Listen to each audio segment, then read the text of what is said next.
Hey guys, welcome back to NFL Trading Room. Today we've got another fun video for you. We're going to be doing another mock draft for you for the 2026 NFL Draft. This is post really the biggest wave of free agency, and a lot of the pro days have concluded. So we're starting to enter the home stretch of the draft cycle. So we're going to post another mock draft here. This one's going to be kind of a mix between my board and what I think will happen. So it's a little bit predictive, a little bit what I would do. Just kind of depends on the situation and the pick. So let's go ahead and get started. And since we've talked about a lot of these players in previous mock drafts, especially to a lot of these same teams, we're going to be a little bit quicker with this one. We'll hit on some of the more interesting selections. But starting off at number one, the Las Vegas Raiders, we've all known what this pick is going to be for months. It's Indiana quarterback Fernando Mendoza. There's been a lot of interesting comments from some media about him not being quarterback one or not making plays in big time moments or not having big time wins. It's absolutely ridiculous. He is easily QB1 for me and definitely worth the first overall pick here for the Raiders. That second overall, the New York Jets, feels like they're going to go Arvell Reese. Pretty much feels like the chalk selection there. You know, a guy that played off-ball linebacker this year, but a lot of people, including myself, expect him to transition to edge at the next level. Really, really good selection here for the Jets to improve that defense, get an edge rusher there, or even an off-ball linebacker if they choose not to move him to edge. He's great at both. Next, at third overall, I believe that it's been a while since we've made this pick. It's going to be Francis Mauigoa, the right tackle out of Miami. Arizona needs offensive line help. They've got Pierce Johnson at left tackle. Jonah Williams really struggled at right tackle. Francis Mauigoa is one of the cleaner prospects to me in this draft. I would have Sonny Styles ranked higher, so that it would make sense here to go with Sonny Styles on my board, but it does feel like they're going to go offensive line in the form of Francis Mauigoa. Can play tackle, can play guard, and as he said at the combine, there's 5 offensive line positions. He's going to take one of them, and he would here for the Cardinals. Next, at fourth overall, my Tennessee Titans. This has been definitely a debated topic, especially since the combine with all the Jeremiah Love buzz. For me, it comes down to Ruben Bain and Jeremiah Love if they're both on the board. I'm going to still lean Ruben Bain, the edge out of Miami. Ruben Bain is one of my favorite players to watch in this draft class. I really don't care about the short arms. The dude is flexible, especially for his size. He's got such great power, plays with such great leverage, and just finds a way to win every single snap. It feels like no matter what tackle he faced, he was getting in the backfield very, very consistently, and he will be a very good player at the next level, regardless of the arm length. Then at fifth overall, this is where I kind of took over in what I would do in this pick, and it is Sonny Styles to the Giants out of Ohio State. The linebacker, Sonny Styles is one of the best linebackers I've ever seen. 6'4", 245, great range, former safety, so that athleticism definitely kicks in. Did not miss a tackle until their last game of the season against Miami, which is just ridiculous. He's a lights-out tackler, great block shedder, deciphers run blocking schemes very, very quickly, plays with great zone IQ, definitely improved in that area as the season went on. Not much ball production, but the coverage tape is certainly there. Definitely worth a top 5 selection. He's my number 1 overall player, my only blue chip grade in this class. At number 6, kind of interesting with how the board fell here. If Arizona did not take Francis Mauigoa at 3, this is where I would have him going. It definitely feels like the Browns are going to be taking tackle first in their first round selection here at number 6 overall. Of course, they do have 24 later in the first round. It does feel like they're going to go tackle here. A lot of the mocks have been Monroe Freeling. I'm not top 10 high on Monroe Freeling. Neither am I on Spencer Fano, but I am higher on Spencer Fano than I am on Monroe Freeling. Fano, while he definitely has his shortcomings, he is an insane athlete at the tackle position. Really, really plus run blocker. A jump setter in the passing game, which I think helps with those shorter arms. He's able to get latched on with his hands early in the rep. So we'll see how that translates to the NFL. But, man, the run blocking tape is so much fun. The athleticism, the movement skills. Definitely think that would be a welcome addition in the Browns' offensive line room.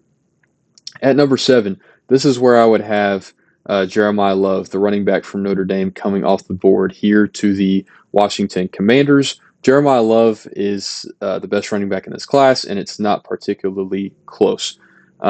Jeremiah Love, the speed, at his size, the route running ability, the hands. You saw the drills he did at the combine. He did some receiver drills, which was very impressive. Just very, very fluid athlete, and definitely, like I said, the number one running back in this class. There's no one really particularly close. Definitely worth a top 10 selection, in my opinion. Could argue as high as number 4. We'll just have to see how that shakes out. Here at pick number 8 with the Saints, a lot of the drafts that I've done haven't had a receiver fall or the top receiver fall to this selection, but he does here, and it is going to be Ohio State wide receiver Carnell Tate. I've said it for a long time. I have Carnell Tate as my wide receiver 1. If Jordan Tyson was clean medically, he would be my wide receiver 1. And a lot of the background tests came back pretty clean on Tyson, but he still didn't go through the combine. He didn't go through pro day. That really, really concerns me, especially with that hamstring injury. So I do think that Carnell Tate is going to stick as my wide receiver 1 in this class. You look at the vertical ability to get down the field and separate, the contested catch ability. I believe he was 12 for 14 on contested catches this year, which is just unbelievable. Would really be a welcome addition to that Saints wide receiver room, pairing him up with another Ohio State guy down there in Chris Olave. So would really get that Saints offense some help. Tyler Shuck certainly needs it outside of Chris Olave. Next, the Chiefs are on the clock at 9th overall. I do think they're going to go edge rusher here in this scenario at number 9. Could certainly argue for some different positions, but I don't know if they're going to take David Bailey. That's who I would take, certainly, if I am taking the next edge rusher on the board. Now, David Bailey is not a top 10 player for me. He's not even a top 20 player for me, but he is my edge 3, and I do think that they're going to go edge here. So David Bailey made the most sense to go in this selection. Now, he is insanely explosive as an athlete, but the stiffness, the lack of ability to bend the corner and flatten his path to the quarterback does concern me, as well as the run defense. I kept hearing that his run defense improved as the season went on, and I don't see it. Are there splash plays? Certainly. You could make a cut up of David Bailey defending the run that makes him look like a really good run defender, but you look at the entire body of work, he just isn't. I do think he's going to be a productive pass rusher at the next level and may have the frame to eventually be like a replacement level run defender. Right now, the run tape is just flat out bad, but he would bring some much needed pass rushing juice to that Chiefs defense. Then at number 10, the Cincinnati Bengals are up, and some people think he's the best player in the class. I'm close on that evaluation, but Caleb Downs, the safety out of Ohio State, just exceptional. The IQ, the football smarts on the back end there, can play anywhere. He's played deep safety, he's played split safety, he's played in the box, he's played in the slot. He's played literally everywhere. He's seen everything. And I think a lot of people discredit the athlete that he is.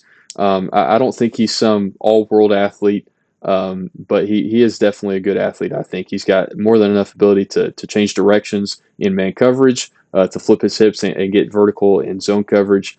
The ball skills, when the ball is rarely thrown his way, are plus ball skills. There's really not a thing to dislike about Caleb Downs, maybe other than just a lack of deep safety tape. There were plays of him playing deep safety, but not as much as you may want from a safety that's taking in the top 10. But still, the Bengals safety room in dire need of some talent, and they're going to get some here in Caleb Downs.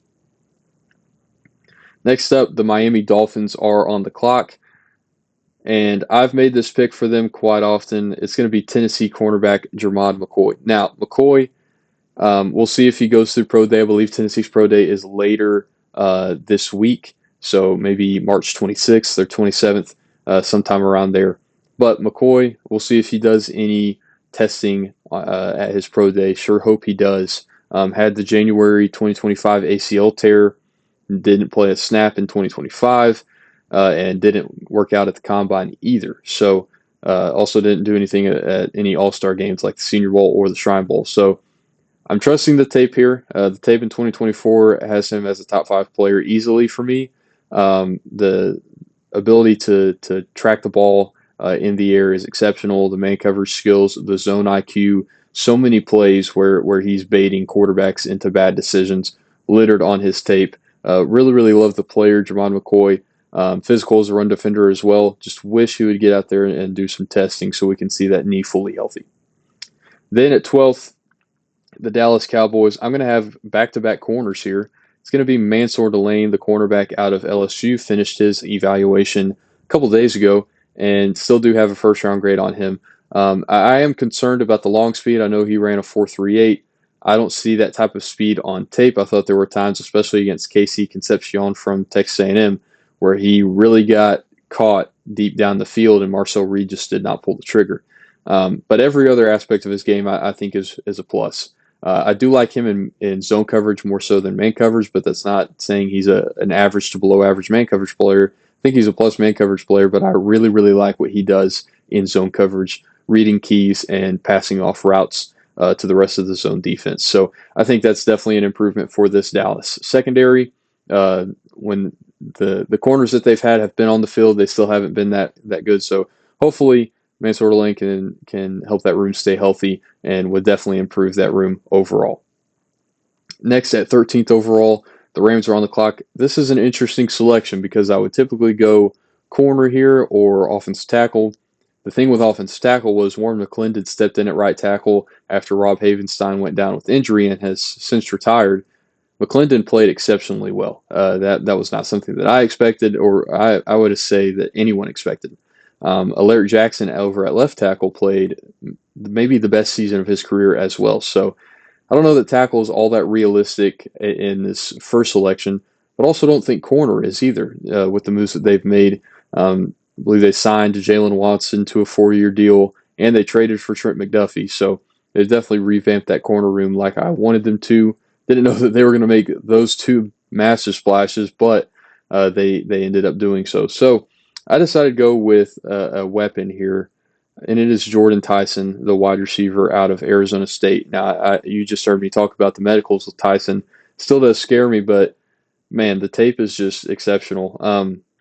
When he's out there on the field, the ability to run routes, to create yards after the catch, to high point the football, just a tough player that has the athleticism to really create separation on the outside.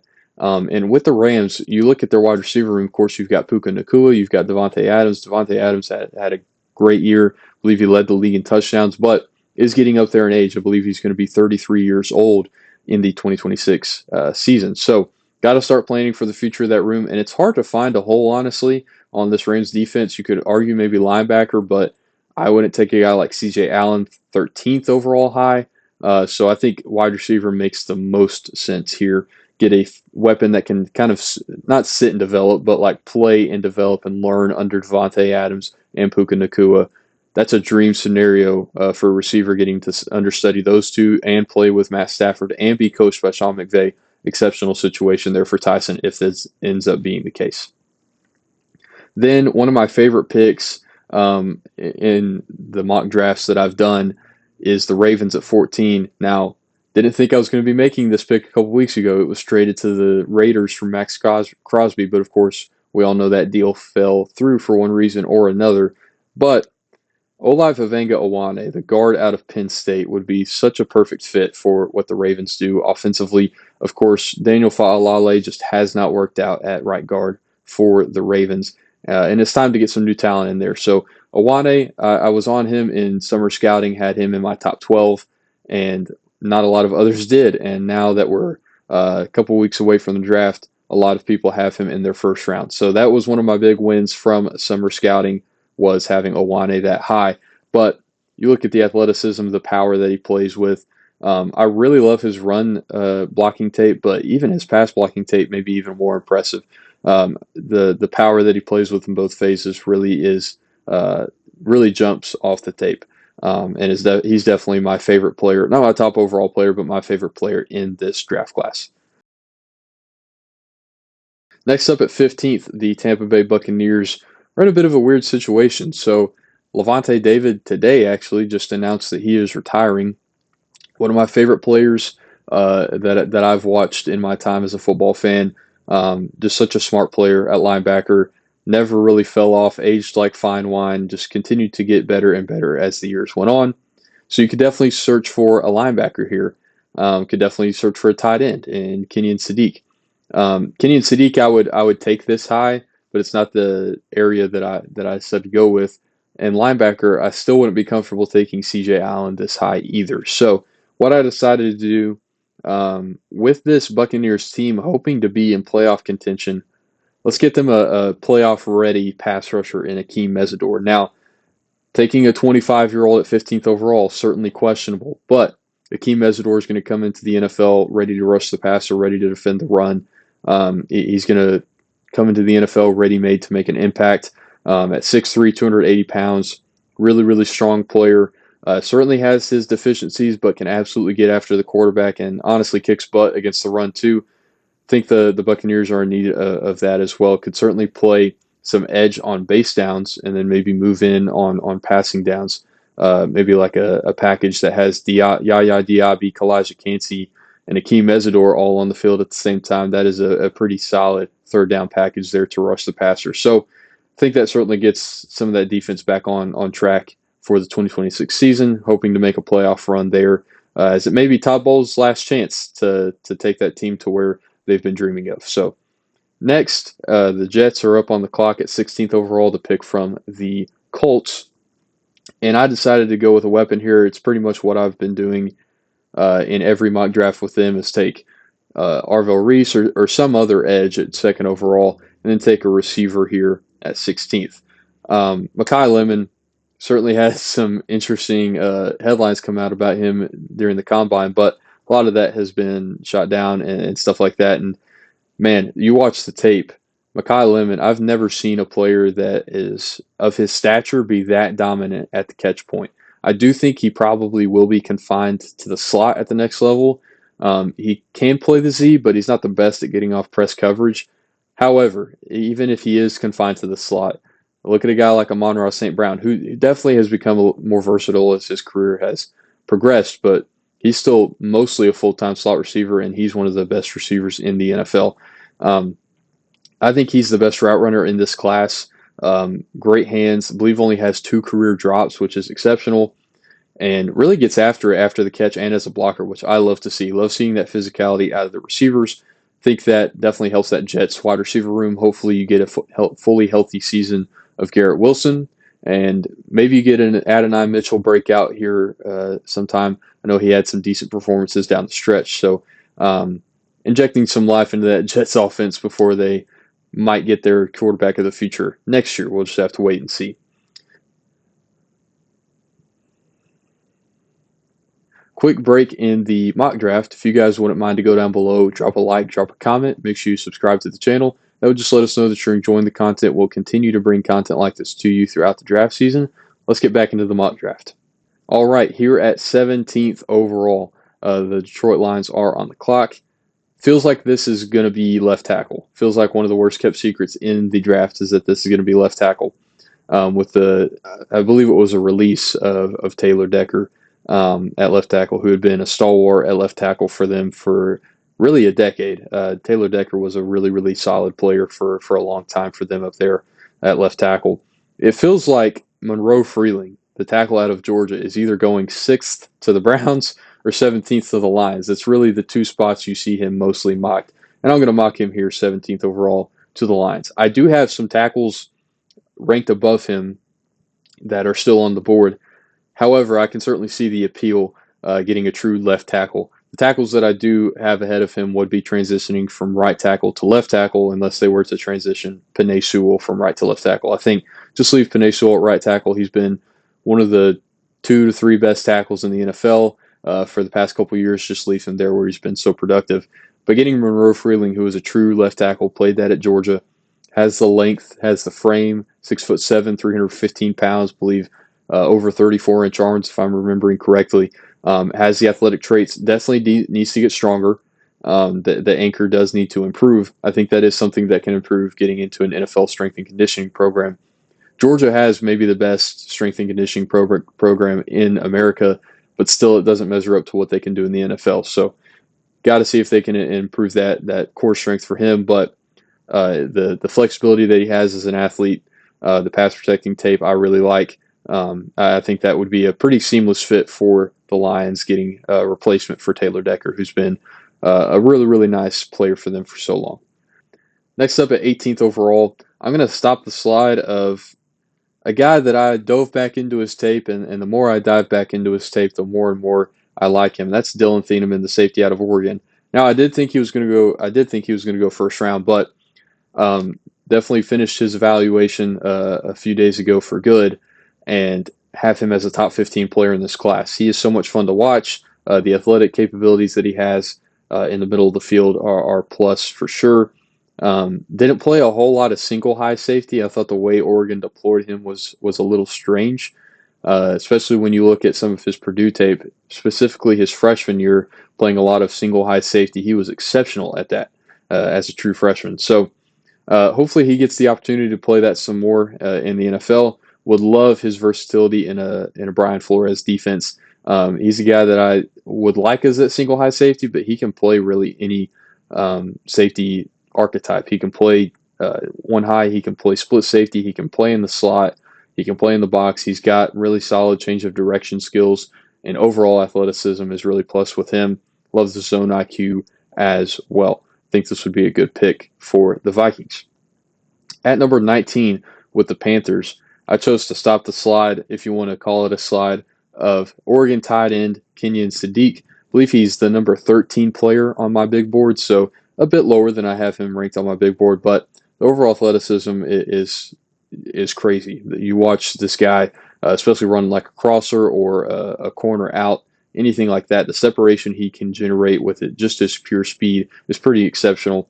Really, really competes as a run blocker. Love that out of a quote unquote smaller tight end at 6'3", 245 pounds. I mean, competes his butt off in the run game, and I love to see it. The Panthers have invested a little bit in tight end through the draft in past years. You look at Jatavian Sanders, Tommy Tremble. Tommy Tremble has become a solid player, but Kenyon Sadiq, I think, is just a different level. And with how much 12 personnel teams are running in the NFL, I think that would give Dave Canales a little bit of flexibility to play both Sadiq and Tremble or Jatavian Sanders if he continues to improve. So definitely a solid option here for the Panthers. Get Bryce Young another weapon. At 20th, the Dallas Cowboys are on the clock with the pick from the Micah Parsons trade. And we went with corner earlier for them with Mansour Delane out of LSU. This is where I'm going to go C.J. Allen, the linebacker out of Georgia. I do like DeMarvion Overshown, the linebacker for the Cowboys. Not a whole lot else, in my opinion, in that linebacker room, especially if you're playing Kenneth Murray in 2025. Your linebacker room is probably a little barren. But C.J. Allen, I know there's been a lot that's come out with some of the clips from his pro day about people saying, oh, he looks stiff, he still looks injured. He did play through an injury, it seems, to close the 2025 season if you look at some of the Georgia reporters. And I still thought he played pretty well. I thought he played, honestly, his best football down the stretch through that injury, if that is true. I don't see necessarily great athleticism, but I think he's more athletic than this recent wave of criticism has made it seem. So love his physicality and fitting the run as well. Still an improving coverage player. Has insane moments. You look at the interception against Florida, crazy interception, but still developing his zone IQ. Definitely think he can get there. You put him next to a guy like DeMarvion Overshown, who was more of that raw linebacker prospect coming out of college, the see-ball, hit-ball kind of guy, has definitely refined his game. I think that would be a good mentor for C.J. Allen. Next up at 21st, the Pittsburgh Steelers are on the clock, and this is such an interesting pick to me because is Aaron Rodgers going to return? Is he going to retire? Is he going to sign elsewhere? What's he going to do? I personally am in the camp that he's going to return. It doesn't. I set up pretty much the entire draft cycle that I'll believe Aaron Rodgers is going to retire when I see it, and I still believe that. Even then, I think I'm going to go with a quarterback here, and it's going to be Ty Simpson out of Alabama. There's been a lot of talk recently from some media members that he is QB1 in this class. That is, to put it bluntly, insane. But I do think he's better than the other end of that spectrum. Is he a perfect prospect? No, not at all. But I think it was pretty apparent that he was playing through some sort of midsection injury in the second half of last season. First year as a starter, I thought he commanded the offense well. Thought he made checks at the line well Thought he went through reads at a plus level. The arm strength isn't something to wow you. He does, kind of have that bent spine to try to generate more force on the ball and strain. As you look at a guy like Fernando Mendoza, he's able to stay square with the ground and generate that velocity off the arm. But I still do like what Ty Simpson can do as a distributor. In this class, I do think he's worth a first round pick. And at some point, the Steelers are going to have to get their quarterback of the future. So, what better time than right now? You can get an understudy to maybe Aaron Rodgers, maybe Mason Rudolph if you want to start Mason Rudolph over Ty Simpson to start the year. But I am still relatively high on Simpson compared to the rest of the consensus. Nowhere near the QB1 discourse, but I do think he's still worth a first round pick. Next, at 22nd overall, the Los Angeles Chargers. Man, they need some offensive line help. They've got Joe Alt and Rashawn Slater hopefully returning for a healthy 2026 because I think that's the best tackle duo in the NFL. Both really, really good players. They signed Tyler Biadasz in free agency, a really solid center. I think that was a good move as well. But starting Trevor Penning and Cole Strange as your offensive guards, I don't think is necessarily a recipe for success. So I'm going to take my second-rated guard, and it is going to be Chase Basantis, the guard out of Texas A&M. Chase Basantis, former tackle, played right tackle as a true freshman at Texas A&M, and you see that in his play quite a bit, his tackle background. I think he's better in the passing game than he is in the run game. Still think there are flashes in the run game, but not as consistent as what you may like. But the pass game, he is completely shut down as a pass blocker. You can't win through his chest. He's got the length to lock defensive tackles out. The base that he plays with, he's able to anchor in and really hold up against those bull rushes. And I think he's maybe the best hand technician of this interior line class. His hand placement, his hand timing. He shows the flash bait technique on the interior, which you don't see a whole lot out of offensive linemen. So you mostly see that from offensive tackles. But I was really impressed with what I saw from Chase Basantis to close the season, especially. Liked his Miami tape. I know that the rest of that offensive line had a rough day, but I thought he had a pretty solid day against a really, really talented defensive line. And just throughout the whole season really, really impressed me. So this definitely be a good selection and a plus addition for the Chargers. You can play him at left guard if you want to start Cole Strange, or you can play him at right guard and start Trevor Penning. Either way, I still think you've got a hole there, so you may want to address that with a later selection or maybe another veteran free agent signing once we get through this next window of free agency. But this is a good start to improving that guard position for the Chargers. Next up, 23rd overall, the Philadelphia Eagles are on the clock.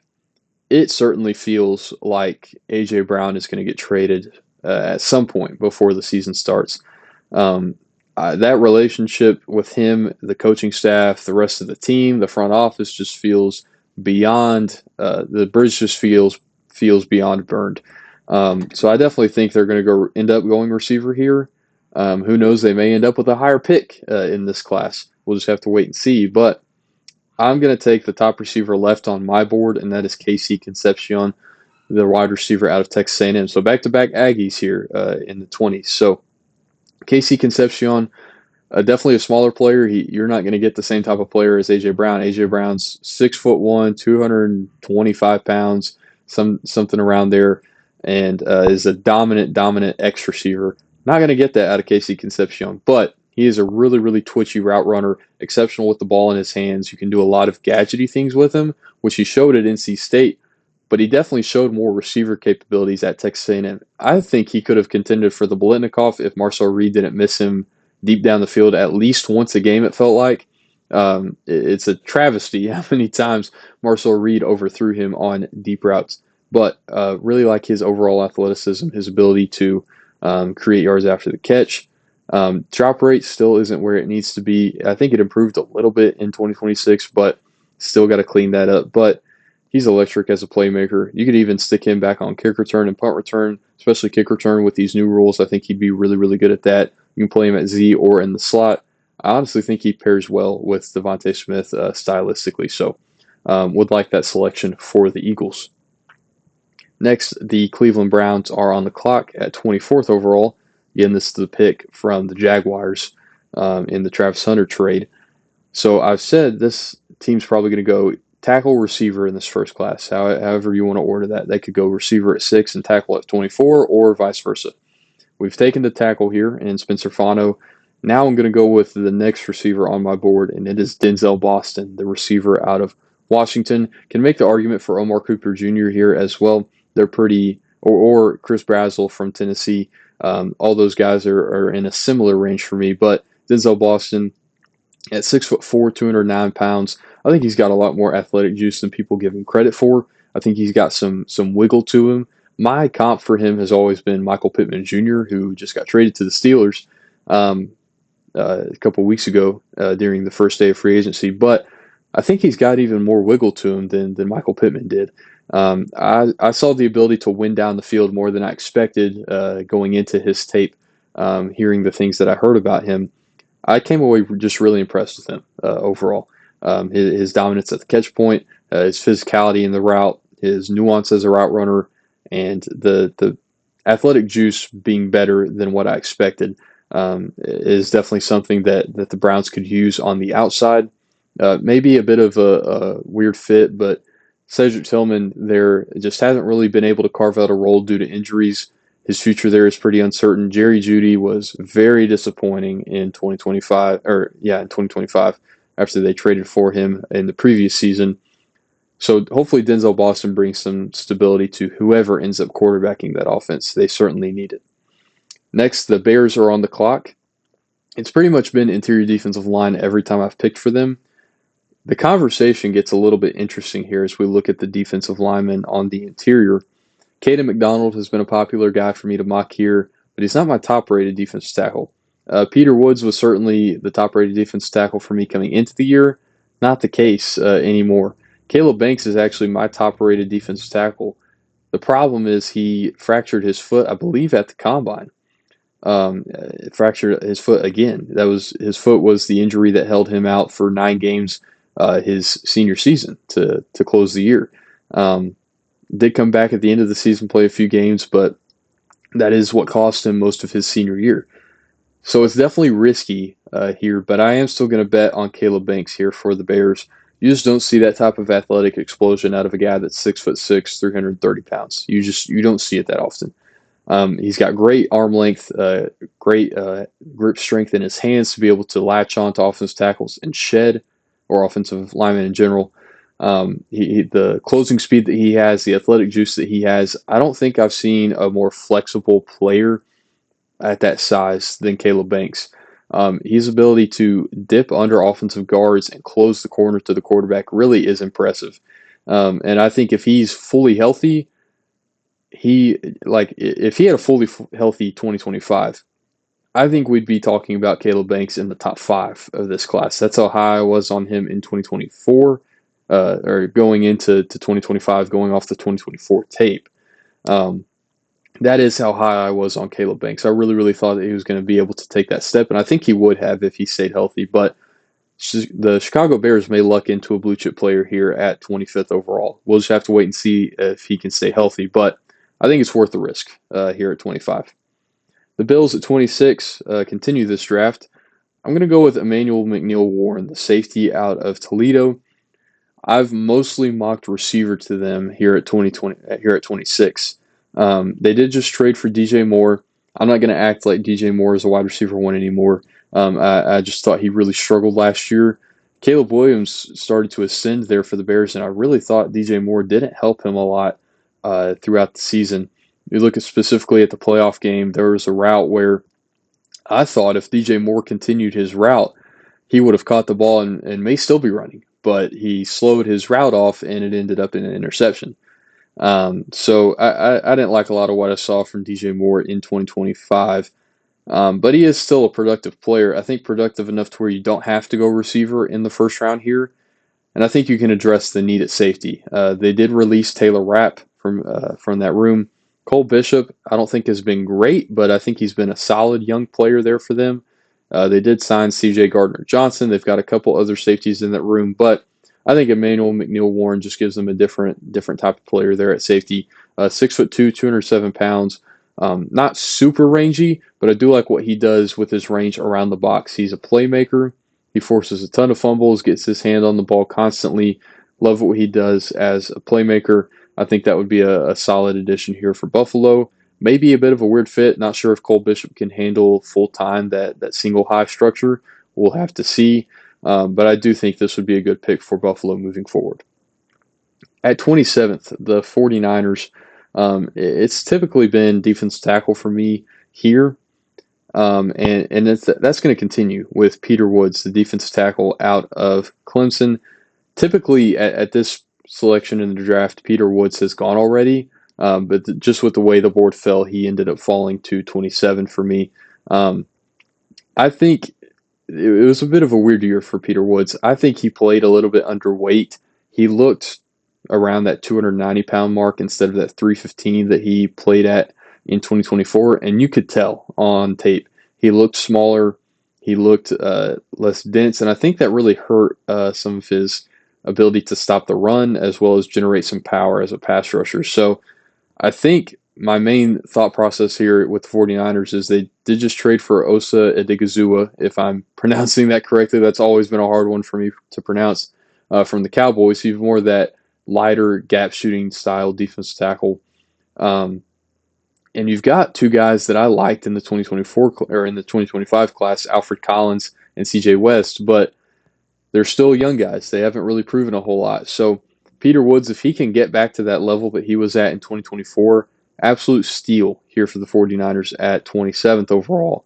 And I don't know. I still believe in Peter Woods. I certainly don't have him ranked as high as I would have if he, had played at like he did in 2024. But I still see a lot of the good signs out of Peter Woods that I want to see. The flashes are enough for me to still have him as a first-round player, even though he's fallen into the 30s in a lot of people's big boards.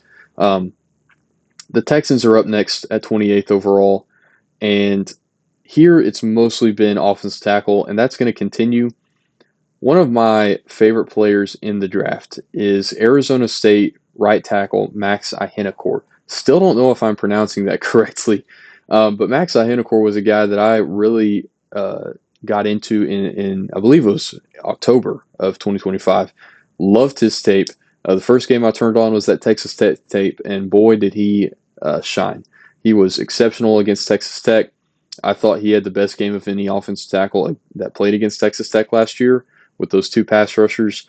And it certainly does seem like at this point he's going to go in the first round somewhere.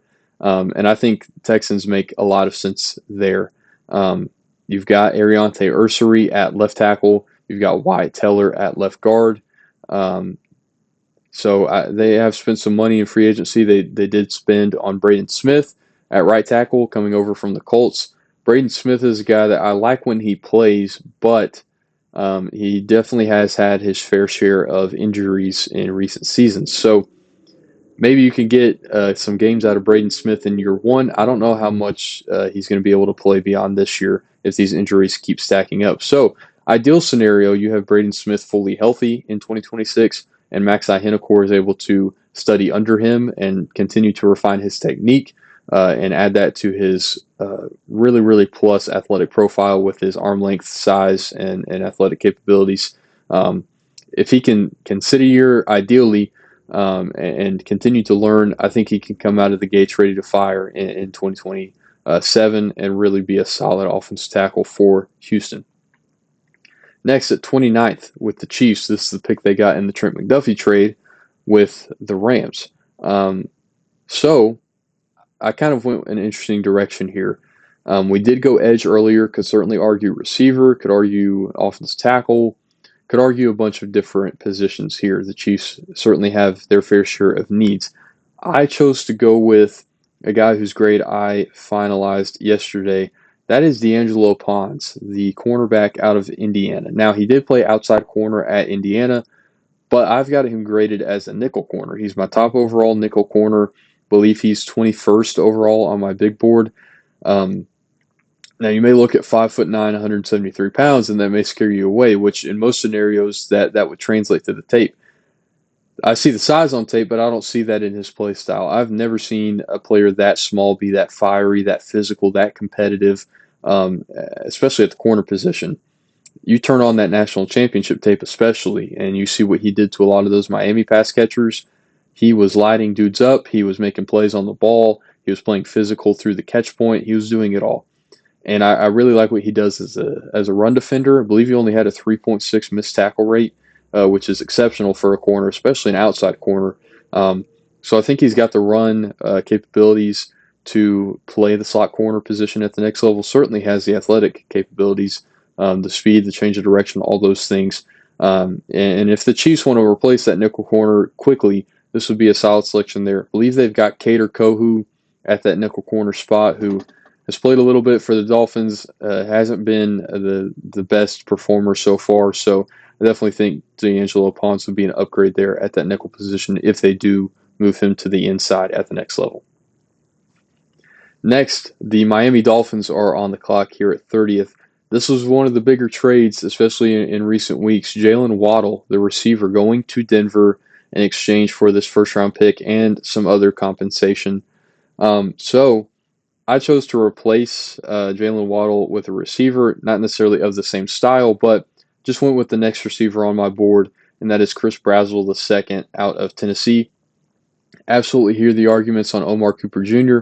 Him and Chris Brazzell are like right next to each other on my board. But I just prefer Brazzell with his size and speed down the field.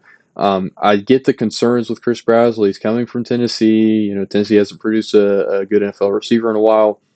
If you watch Tennessee's offense, it is completely different from the wide choice stuff that was ran with guys like Jalen Hyatt and Cedric Tillman, Dante Thornton, those guys. It was a completely different system. Did they still have wide choice elements? Absolutely. But there were a lot more pro concepts implemented into the offense in 2025. Joey Aguilar and his football IQ kind of allowed them to open up the playbook a little bit in that phase of things. And that really opened up things for Chris Brazzell to be able to win down the field and over the middle. Was flying in his 40-yard dash. I believe he ran a 4.37, which at 6'5" is unbelievable. And you see that on the tape. It definitely translates his ability to get vertical down the field. But he doesn't have the choppiest feet, but he's able to change direction pretty fluidly on tape. A lot of the outbreakers that he ran, he was able to snap off pretty quickly and turn the corner around and create separation. So I get, with this Packers front office coming over, that they may not value receiver this high. I know they took Matthew Golden last draft, but that was the first receiver they had taken in the first round in quite some time. So this may not be the most realistic selection. It would be the selection that I make. I would like Chris Brazzell pairing up with that Miami offense. I think you can get him some quick targets over the middle of the field with Malik Willis and some RPO schemes. And I think he's got more to show after the catch than he showed on his college tape as well. Next up, at 31st overall, the Super Bowl runner-ups, the New England Patriots, are here. They do have a couple holes, in my opinion. I chose to go with Clemson offensive tackle Blake Miller. They did sign Elijah Vera Tucker, which, if he stays healthy, certainly improves that offensive line. I would have liked them to get some sort of a left tackle at some point this offseason, but I don't think that's going to be the case. I do like Will Campbell as a player. I just don't know that he's going to be a plus player at tackle. I think he would be better as a guard. So at right tackle, you've got Morgan Moses, which he just continues to play pretty well no matter how old he gets, but he's going to get old and not be able to play at some point. Father Time is undefeated. So getting a guy like Blake Miller, who I've continued to be a fan of throughout the 2026 cycle, was not a fan of him in summer scouting, thought there were a lot of holes in his game, but man, he improved a lot in 2025. The athleticism that he has, exceptional arm length, the core strength and the anchor has really, really improved. He definitely got a lot stronger in 2025, and I think he's still got a lot of room to add strength to that frame as well. I think he can become even more of a force against the run and even better anchor against bull rushes once he gets into an NFL strength and conditioning program. So you can have him as an understudy to Morgan Moses for a year. I think that'd be great. Continue to get him stronger. Continue to teach his technique. You don't have to put his feet to the fire instantly the second he gets into the league. So I think that'd be a solid selection long-term for the Patriots. Then rounding out this draft at 32nd overall, the Seattle Seahawks, the Super Bowl champions, are on the clock. Normally for them, I have Chase Basanta still on the board here, but since he went 10 picks earlier to the Chargers, I'm going to go with my next available interior offensive lineman. That is going to be Oregon guard Emmanuel Pregnon. Pregnon, I don't have him in the first round conversation necessarily on my board, but he would be my next rated interior offensive lineman. Love the passion that he plays with and how hard he plays. The frame, if you look at him, he's like a first guy off the bus type of guy. He's 6'5", like 320 pounds, great arm length, really strong. I do think there are some technique limitations with him right now. Definitely think that can improve, but the hand placement I think has to improve.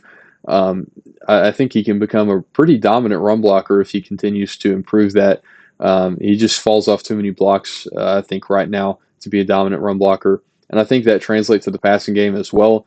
I think he's a good pass protector, not great. I think there are times where he mistimes his hands, misplaces them, and allows the defensive tackle to win with a swim move, for example, or a rip move, one of those two in different scenarios. So just continuing to improve, I think, is number one for him.